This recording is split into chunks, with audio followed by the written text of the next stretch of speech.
Hello everyone, and welcome into the Friday walkthrough. I'm Cole Carmody alongside Monte Spiller. K-State has reached the bye week, but they had to take care of business against Iowa State. They won 10-9. They finally have reached the bye week. We're going to talk about that today. Yeah, it was an ugly, well, I'm not going to say ugly win, but offensive-wise, it wasn't what we wanted, but a win's a win. A win is a win. K-State now improves to 5-1 overall, 3-0 in the conference. We'll recap that Iowa State game, and we'll also give our midseason grades in the second half here on the Friday walkthrough. We're sponsored by our good friends at the Part-Time Beverage Company. The first half is sponsored by Club Special. The second half is sponsored by the Cape Cod. Make sure you're hitting subscribe on the YouTube channel. Make sure you're subscribing to GoPowerCat.com and wherever you get your podcasts as well. K-State gets out of Farmageddon with a 10-9 win. I don't think anybody saw only 19 combined points being scored in that game. You're right, and I'm going to go ahead and put it out there now. You and I both were way off on our predictions.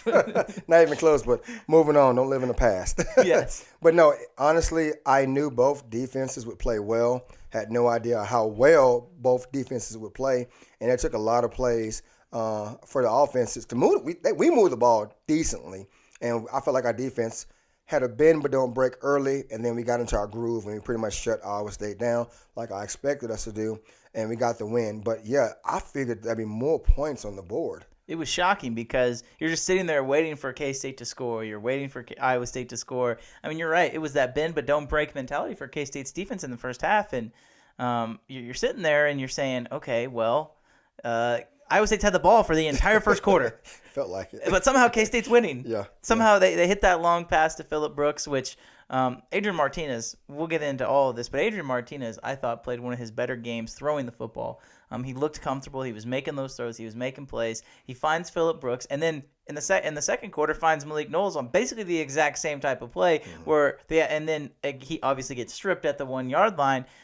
Things were not going K-State's way. But the reason why they won this game is the defense. And so that's where I want to start because I was so impressed with that defensive game plan. And we talked about it. We've talked about it before, but it felt like Joe Klanderman said, we know that we're better than you, and we're going to run our stuff. And if you adjust to it, we'll adjust. But we're going to run our stuff and make you try and beat us. And we did, and that's a good thing about it. And another thing that kind of impressed me, we showed that we have depth on the defensive side of the ball.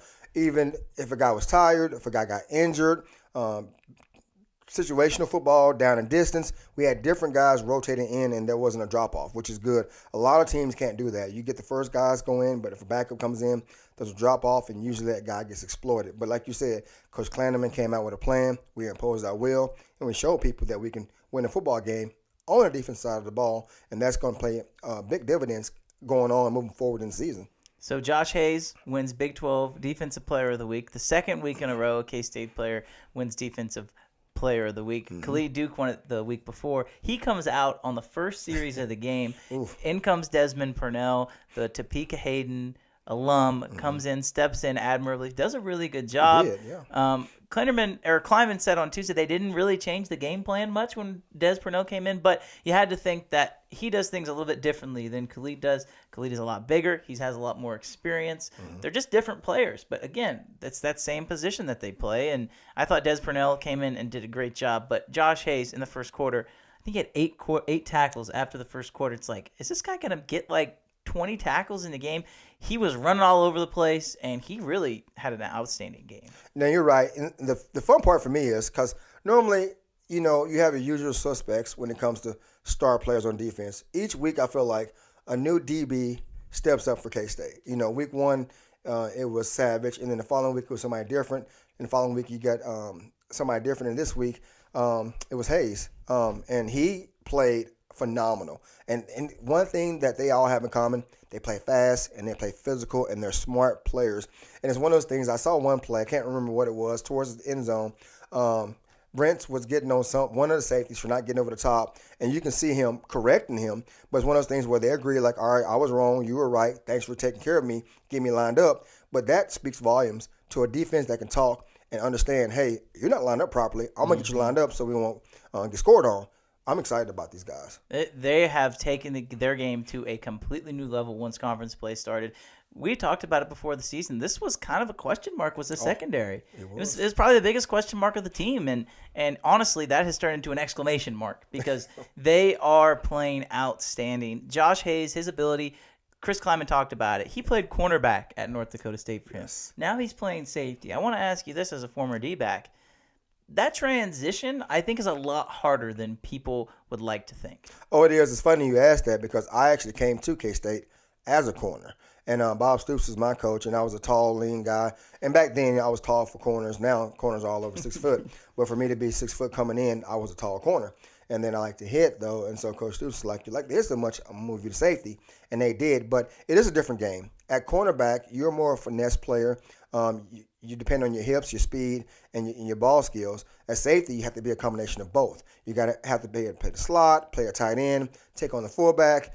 Basically, you're a hybrid between a corner and a linebacker in a little smaller body, but able to do all of the above and do it well. So, yeah, it absolutely takes a lot to transition from corner to safety, especially this late in his career as a college player. You know, for me, I was a freshman. I redshirted. I had a whole year to transition. For him to be a corner for 3 years, 4 years, whatever it was, and to come in and change all of a sudden and fit in this new scheme right away tells me how awesome he is as a player, and he's a smart player at that. It was impressive because Iowa State was trying to line him up with Xavier Hutchinson, their top receiver, and it makes sense, right? I mean, I don't know if that was from the offensive coordinator standpoint of not knowing your personnel. But Josh Hayes was a lockdown corner at North Dakota State. Was. So if that's what you want to do and you want to put on him, I mean, Josh Hayes is he's a safety, but he's also a cornerback. And that helps him and that helps the secondary so much.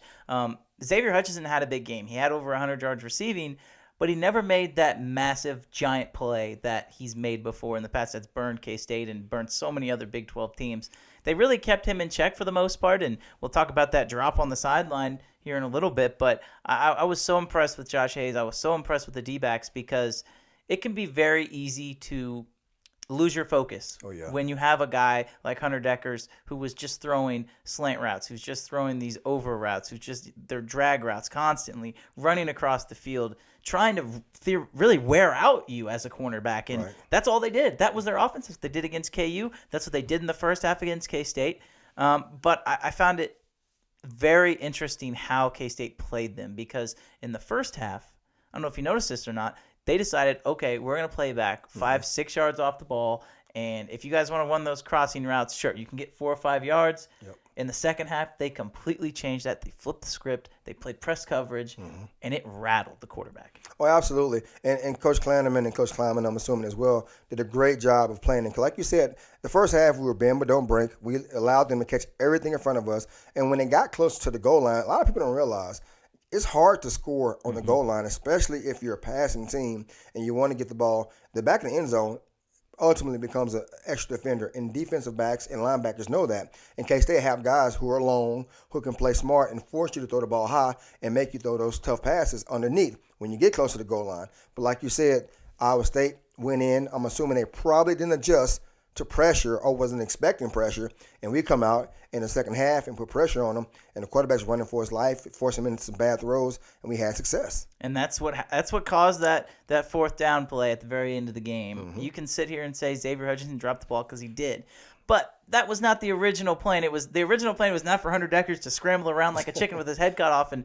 throw him to the sideline. There's no route in the playbook that says, okay, the receiver, you're just going to sit right there and wait for the ball. That doesn't happen, right? He broke free. He was doing his quarterback scramble drill. He just so happened to find a soft spot in the zone, literally sitting there waiting for the ball, not moving his feet at all as Deckers is scrambling. It's almost like he had too much time to think about it. Yeah. And you can sit here and say that it was a mess up on K-State's part, and that's fine. He dropped the ball, but I have to credit the defensive line and the linebackers for forcing Deckers out of the pocket on that play and, giving themselves a chance. Yeah, absolutely. And as a defensive coach, as a defensive player, as a defensive scheme, you want to make the quarterback uncomfortable. And that's what K-State did. Some of the best quarterbacks, they can pick you apart if they're back there comfortable. But when you put pressure on them, you flush them out of the pocket, force them to roll the opposite direction that their body's not normally used to throwing. It forces them into bad throws. Now, he made a good throw, but the ball was dropped by Hutchinson. But it's the thing, he didn't have time to pick apart us for a better play. If that's the play they were going to make to get the first down, to put themselves in a position, I can live with that. Yeah, we probably had a busted coverage. Scramble rule takes in place. Once that quarterback scramble, you go from a zone to straight man. I'm not sure who was covering him, but he came free. And luckily for us, he was so focused on getting his feet down in bounds, he didn't secure the ball, and that ultimately gave us the ball back to win the game. And I want to talk about that offense now, because as good as the defense was, the offense was at times a little bit shaky. And I would lean to credit more to Iowa State's defense than I would say that K-State did a bad job on offense, because throughout that game, K-State was consistently moving the ball in Iowa State territory. Mm-hmm.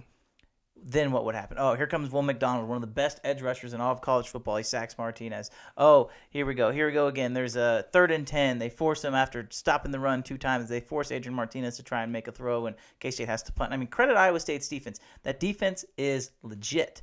But are you worried at all about the offense? Because I'm not either. No. I really do feel like this offense was just 1 or 2 plays away from busting some big ones, and they left 3 on the board with the missed field goal. Yep. They left another 7 on the board with the Malik Knowles touchdown. Mm-hmm. That's 20 points right there. On top of that, take out the field goal. If K-State would have decided to go for it, they score a touchdown, you add another 4, you have 24 points, and nobody's even having this conversation. So I know that the ifs and the buts are all, basically up in the air, and people are frustrated about the offense, but I really didn't think the offense played that bad, considering. They didn't. And going back to what you said, Iowa State's defense is good. If you look at all their games, they've been holding opponents to under 21 points, I believe, all season. And correct me if I'm wrong. But we knew it's a night game. They had the black uniforms on.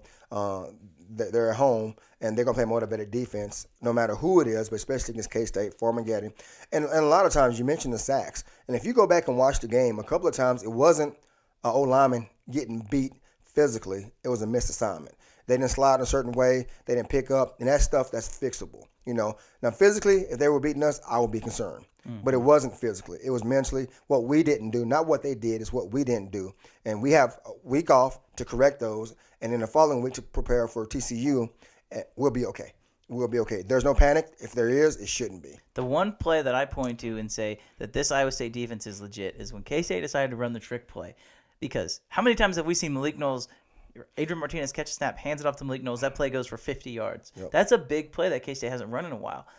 They run that same play. They run the same type of motion, and Adrian Martinez sneaks off and goes for the pass. Guess what? The defensive end, the backside defensive end, saw Martinez, took off running backwards. To me, that tells me all I need to know about that Iowa State defense and how disciplined they are. Throw on top of the fact that the backside linebacker completely flipped his hips once he saw Martinez, and then went back and covered him, and the backside cornerback saw it as well. So, that defense is so disciplined. Yeah.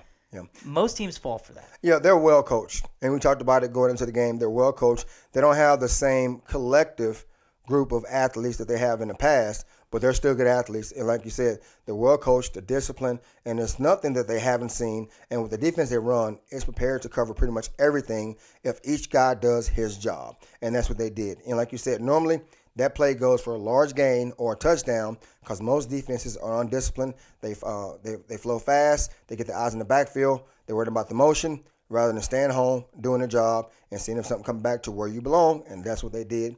And they kept it to a minimum play. So, yeah, it was a great job by the defense. And credit K-State, they did just enough. Yep, absolutely. And the next thing I want to go to before we wrap up here on the first half, get ready for the second half, I want to talk about the special teams because there was a point in that game where maybe K-State fans weren't exactly feeling comfortable with Chris Tennant coming out and kicking after he missed that field goal. But credit to him, stepping up, completely unfazed, drills it right down the middle, gives K-State the lead in the fourth quarter. I think that is something that a lot of fans take for granted now, is the ability to shake off a miss and put it right back between those uprights, because it happened the same thing against Iowa State against KU, and that didn't happen. No. And Chris Tennant stepped up and drilled it. Absolutely. And it takes a lot of courage and discipline and practice and repetition to get out of your head and let the mechanics take over. A lot of times with kickers, we have a joke, we say kickers got to be different. They're wired different, and they are. And that's in a good way. But mentally for him to not let the pressure get to him and let the mechanics and the emotions take his course, kudos to him. If you look back the previous week for Iowa State versus KU, their kicker missed, 3 field goals? Like, that should have been chip shots, and he missed those, and one to ultimately tie the game and to send it into overtime, or win the game, I'm sorry, and he missed that as well. But then, in credit to him, he came back and kept Iowa State in the game. Yep. Every point they got was because of him. But no, kudos to our kicking game and our special teams and giving them time to be in position to make that play and give us the win, ultimately. Special teams and defense, that's Yep. what got K-State the win. They win 10-9. Like I said, 5-1 overall, 3-0 in conference. They get the bye week. We'll talk about the bye week, and we'll also give out our midseason grades when we come back here on the Friday walkthrough. Don't forget to subscribe to the YouTube channel. We're sponsored by the Part-Time Beverage Company, and we will be right back after this short break. Welcome back in here to the Friday walkthrough. I'm Cole Carmody alongside Monte Spiller. Back in here for the second half. We talked about Iowa State. K-State beats them 10-9. We're sponsored by the Part-Time Beverage Company. The first half is sponsored by Club Special. The second half is sponsored by Cape Cod. Now we get to talk about the bye week. There's no game. All right, we're done. Go home. Right? No, just kidding. We're going to give you our midseason grades. But before we do that, I want to ask you, is the bye week the best week in all of football for a player? It depends. For K-State this year, absolutely. We got a little banged up in the Iowa State game, and it gives us a great opportunity because normally the bye weeks, whoever we play next, they usually have a bye week also. Luck would have it, TCU has to play a really good Oklahoma State team, and we're going to be watching that game to see what they do. I'm pretty sure our coaches will as well. And not saying that we hope anybody get banged up from TCU, but hopefully when we go to Fort Worth, they're not full speed, entirely healthy team to give us an advantage. We'll take it how we get it. But over the bye week, yeah, it's a good opportunity for us to rest up, heal up, to kind of recharge mentally and physically going into the second half of the season. That TCU-Oklahoma State game is going to be an absolute battle. Yes. K-State will for sure be watching that game. I think K-State fans should tune in as well because those are two teams that K-State plays immediately after the bye week. So fun times down in Fort Worth this Saturday with K-State, Oklahoma State. But, yeah, I feel like the bye week is coming at a perfect time for this team. Deuce Vaughn comes out of the game on Saturday against Iowa State. Shout out to DJ Giddens. We didn't even get a chance to talk about him. He came in and did a great job rushing the football. Khalid Duke comes out of the game Saturday. We talked about that. Chris Kleiman said he would be questionable to play if the K-State had a game, and all those guys that came out would be questionable. So the fact that K-State is dinged up, I think the bye week just comes at a perfect time. Throw on top of that K-State will now get a chance to work with some of the younger guys, start to develop them. I think they're going to kind of treat this week almost like a bowl prep, which isn't something that K-State's done in the past. Yeah, you hit it on the head with that. That is absolutely correct what happened, and we're very fortunate. I'm not sure going into the season when the schedule makers made the schedule, but the football gods have been smiling on K-State, and hopefully they continue to. But it's a great opportunity to get young guys some reps, get guys healed up, to get more mental preparation, more film study in, and moving forward. And the good thing about it is you get to prep for 2 games back-to-back. Since TCU and Oklahoma State play each other, you get to watch film on both. So I guarantee there will be GAs and assistants taking notes on each film for whatever reason for TCU and Oklahoma State. So it's a win-win for K-State. This is a perfect weekend if you're a K-State player, if you're a K-State coach, if you're a K-State fan. That game is going to tell you so much. And we'll talk about that next week. I'm really looking forward to that game. I know it's going to be a blast. So we'll get into that. But I want to get into our grades here because, like you mentioned, the schedule makers are smiling on K-State. It is the halfway point, and it is the bye week. What better time to evaluate yourself than this week? And so I want to start with this. We'll get into the individual breakdowns, but as a team, if you were to give K-State a grade through 6 games, where would you put them at? B+. Reason, because the one loss to Tulane, obviously, and and I give a B+ if we weren't tied for first in the Big 12 with wins and losses, I would probably give us a B. But the plus is because we are in first place, so that goes a long way. I'm with you. I think I'm right there on that B+ as well. I think it would almost be an A if Oklahoma would be a little bit better. That win suddenly, it looks like a game that you probably should have won. It didn't seem like that at the time, but at the end of the year, it maybe we look back on that game and say, well, K-State had to win that game because if they didn't, then it would have been a bad loss. And so at the time, you don't think that. But if Oklahoma would have took care of business and still have been in the conference race, okay, maybe you give the season an A. But, yeah, I'm with you. I think it's been a B+. That Tulane loss is going to linger.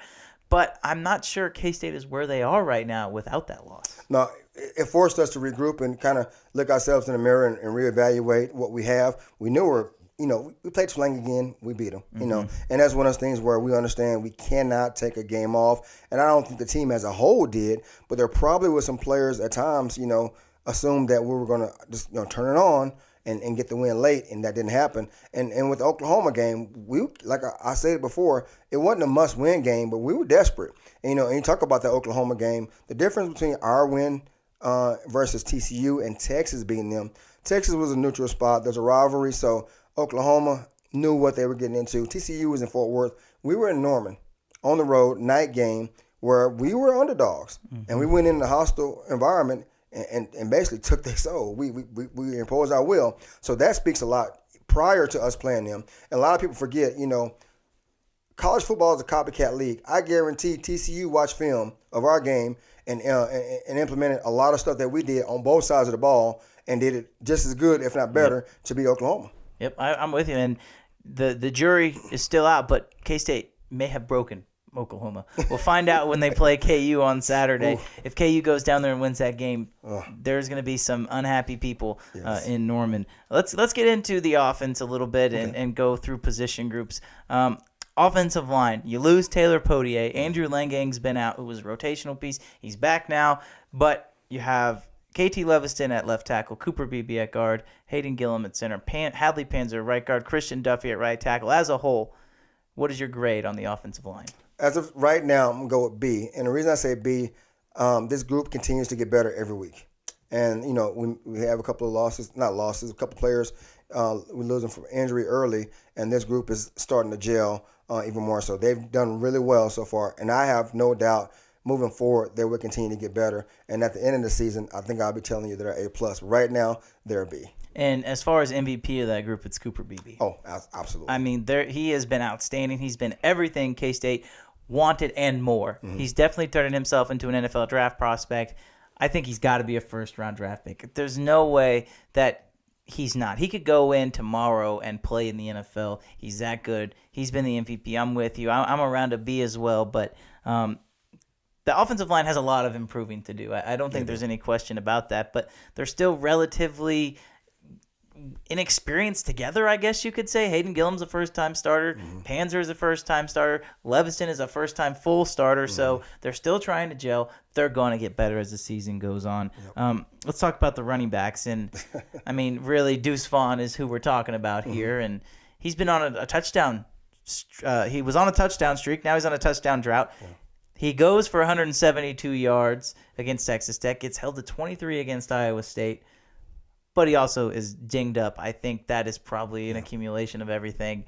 And DJ Gibbs has stepped in and done a really good job as the number 2 running back. But what are you thinking about the running backs? I give him an A. And the reason being, DJ hasn't had the opportunity to show consistently what he's capable of. But whenever he's came in the game, there's not been a letdown. He's not the same dynamic as Deuce, but he is very effective at what he does. And I guarantee defenses are aware this kid's physical. We better bring it. And with Deuce, he has shown that he's a complete player. And a lot of times people forget that. And the running backs, what do? They run the ball, they score touchdowns, they make fantastic moves, they ooh and ah. It's the crowd pleaser. But Deuce has shown without a doubt he is a complete back. He blocks well, he runs the ball well, he does pass pro well, he's a great back out the backfield. So I give those guys an A. I do too. He does the little things right. Yep. That's what makes Deuce Vaughn special. And on top of being just an outstanding human being, you can't say enough things about what Deuce Vaughn has meant for this program. I'm with you. That's an A for the running backs as well. At the wide receiver position, this is interesting, right? Because they've done some nice things. Yeah. Malik Knowles and Phillip Brooks go for over 100 yards against Iowa State. Now, granted, it only leads to 10 points, but you're really only playing 3 guys. Yeah. And I don't think that's something that you or I saw coming into this season. Colin Klein has talked about we're going to play the 3 guys that we think have deserved it, that we think have earned it. Now, does that mean that these 3 guys are so much better than the rest of the guys? I don't know. No. I don't know, but I think they like what they have at receiver. I still think we need to see more from them in order for me to feel comfortable about this group. Yeah, and what you notice about the 3 guys that are starting, Malik Knowles, Brooks, and Kate Warner, they're all veteran guys, and they all been kind of battle tested. And I think that's the separation for the most part. Not they're all capable. They're all great, phenomenal athletes. But I think what Colin sees and what Adrian Martinez sees, they're going to do it right. They understand how to line up properly. They're going to block well. They're going to run the right routes. They understand what's going on. So they won't be in a situation where I don't know what's going on. Some kid may be sitting behind them who may be more dynamic, and in the future, you're going to be a great player for us. But right now, those three are probably the most ready to play the schedule that we're doing and make the adjustments that go on throughout the game. So I can see that being the reason why those are the three main receivers. Now, as a grade, I'm going to give them a C. And because I feel like they need to produce more. And like I said, they have the capability, and they've all scored in different realms, more so special teams or plays, that busted plays or whatnot. But I need consistency. And we need more points. We need more touchdowns. So, yeah, I'm going to say C. And I think the same can be said for tight ends. Yeah, absolutely. I mean, I've kind of thrown them in there as well, but I would give that group probably around the same. Like to see a little bit more with Ben Sinnott and Sammy Wheeler, but, I feel like they've done enough, but try and do more, right? Yeah. Got to get to that next level. Adrian Martinez, this is interesting because it's a tale of two seasons, right? I mean, through 6 games, we've seen Adrian be okay for 3 games and really good for another 3 games. Right. I tend to think he's more of the really good. Yeah. I think he can keep this up. If I have to give Adrian a grade on the season, it's tough. Yeah. Right? Because I almost have to give him a B because we've seen him have that, C minus D effort, and we've seen him have that A effort. Yeah. I would give him right now a B with a potential to finish the season a lot higher than that. I'm with you. And I think a B is a good balance. Like the first couple of games, he didn't need to be great. Well, Tulane, he wasn't great, but the first 2 games prior to that, he didn't need to be great. And so there wasn't a reason to really show him to be great because everybody else kind of dominated and took care of their job. And then when there was time we needed him to be great, he showed up, But right now, I think there was a balance between, A+ and, C. So, yeah, definitely I'll go with a B and hope that he continues to improve. On the defensive side of the ball, we'll throw the secondary into one because I think that the cornerbacks have been really solid. Yeah. I think the safeties have been really solid, but there's so many guys that are interchangeable at both that corner and safety position. I mean, again, we talked at the start of the show. That was a major question mark. Monty, I'm ready to give this group an A. I'm with you. I'm going to go A-. And the reason I say A- because there are times where there are still mental errors. You can see guys kind of point. And it's not the starters. It's some of the guys that rotate in, but they're a whole group. And the guys who do come off the bench play so much, you have to look at them somewhat in a starting role, even though they don't start the game on the field. They're in 3rd series, 2nd series, whatnot. So I'm with you on that, but A-. But I am more than happy with the secondary play. They've been outstanding. It's impossible to pick an MVP from that group. We talked about it every week. Somebody else steps up at the linebacker position.